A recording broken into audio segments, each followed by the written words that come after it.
Hello, welcome to GeekyHiJynx, home of the mischief makers, and today we're looking at Cruella.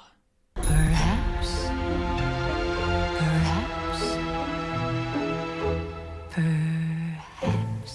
So I'm just going to say this straight away, I didn't plan on seeing this film. I thought A Quiet Place 2 came out on the weekend.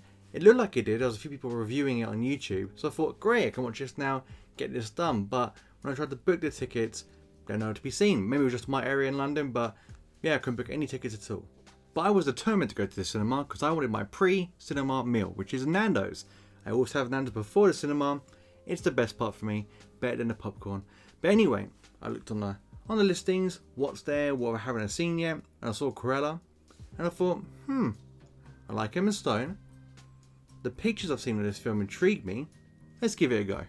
So what's the film about? It's essentially a prequel, almost an origin story for how Cruella became Cruella de Vil that we knew from the animated movies. So she starts off as a very troublesome young lady. Her mum's doesn't know what to do with her. She's at her wit's end. She gets kicked out of school. They're heading to London to start a new life. But then Cruella's hit with a tragedy, which leaves her living on the streets. She meets up with two familiar faces. They commit a few crimes, but Cruella has aspirations to be one of the biggest fashion designers in the whole of London and even the whole world.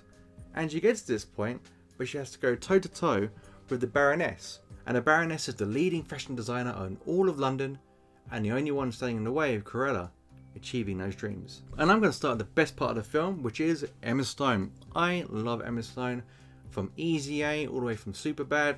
Followed her career. She was a great Gwen Stacy in the Spider-Man films. Say what you want about those films. She was really good. And everything else she's been in from La La Land and Birdman. She's great. In this, she owns this role. She just oozes confidence. She just has this vibe, this attitude that I really gravitated towards. She's kind of like the Harley Quinn of Disney. That's where I saw it.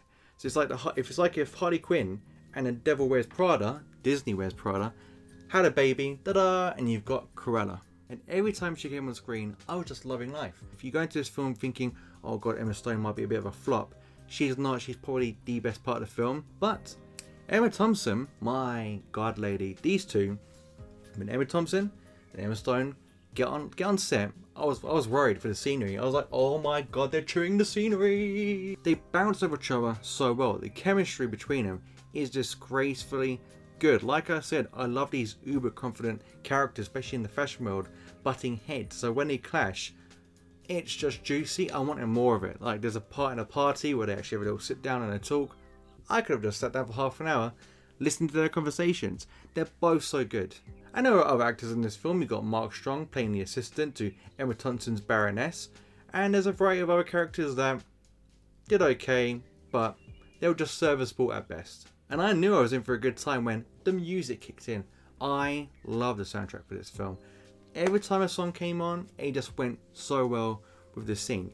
I was like tapping away my foot, literally like I was like this. I was like, but no, I wasn't making that noise in the cinema. I would have got kicked out. And let's not get me started on the fashion in this film. The fashion design, the costume design, some of the best I've seen in such a long time. That's what drew me to this film. I saw a few stills of Emma Stone dressed up as Cruella in all these different outfits, and it just, I don't know, it really drew me in, and that's what made me choose this film among the other ones.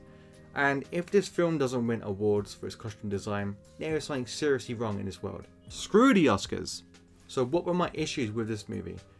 There wasn't a lot, not enough to ruin this film for me, but there was a few things that did bug me. And the one thing I disliked about this film the most was Horace. Horace has to be the most annoying character I have seen in a film in such a long time. He's not funny. Not one of the jokes landed. His line delivery was awful. He just seemed like he was auditioning for a panto version of Cruella. That's what it seemed like. He just annoyed the crap out of me. Every time he opened his mouth, I wanted to smack him. He was so annoying, and his voice was like, that dog's like a son to me. Oh, where's a Cruella? I miss Cruella. It's like, stop talking like that, man. And just, oh god, like the animated version. I don't know, I forget who played, I have to look it up in a second and put his picture up here. But the guy who played him in Disney animated live action version of this with Glenn Close. they did much better. He's a dopey character, but my god, he's excruciating in this film. If you think different, that is fine, but he was awful.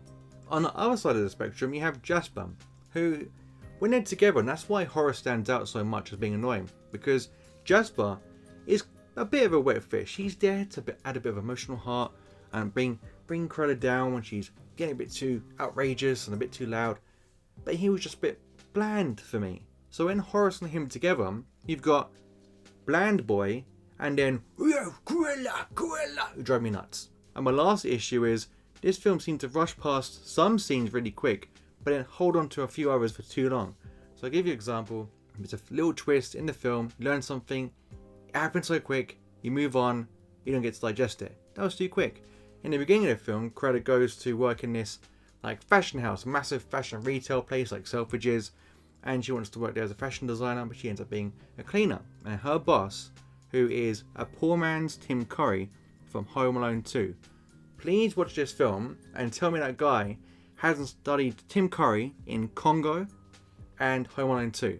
And he wasn't funny either. Every time he came on, I was like, you're trying. Why is everyone acting more animated than a Disney character in an animated film? It makes no sense to me. But anyway, what am I talking about again? Oh yeah, so some of the scenes rushed by too quick. Like this little few reveals and a few moments you wish you hung on to more. And then there's some scenes, like I said, in the beginning where she's working as a cleaner. Just speed it up a little bit. So overall, guys, I love this film. It was so much fun.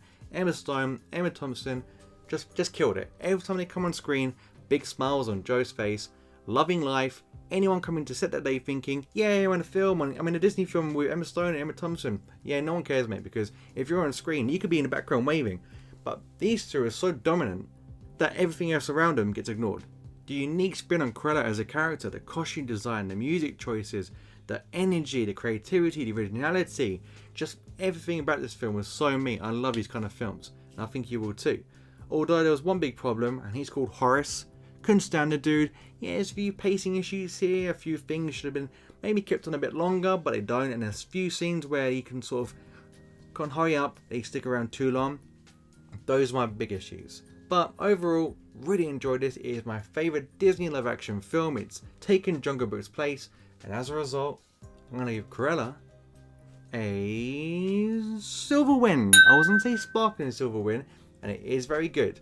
But I think a solid silver win is what it deserves. Also, guys, make sure to hang around during the credits because there is a mid-credits scene, and it's amazing, and so many people missed it because they left early. Hang around, it's definitely worth it. So guys, that was my review of Cruella. Did you like it? Did you hate it? Was it a snooze fest or the greatest film we've ever seen? Come back to the comments to let me know because I genuinely am interested. And if you like this video, drop me those likes because it always does help. But until next time, stay out of trouble.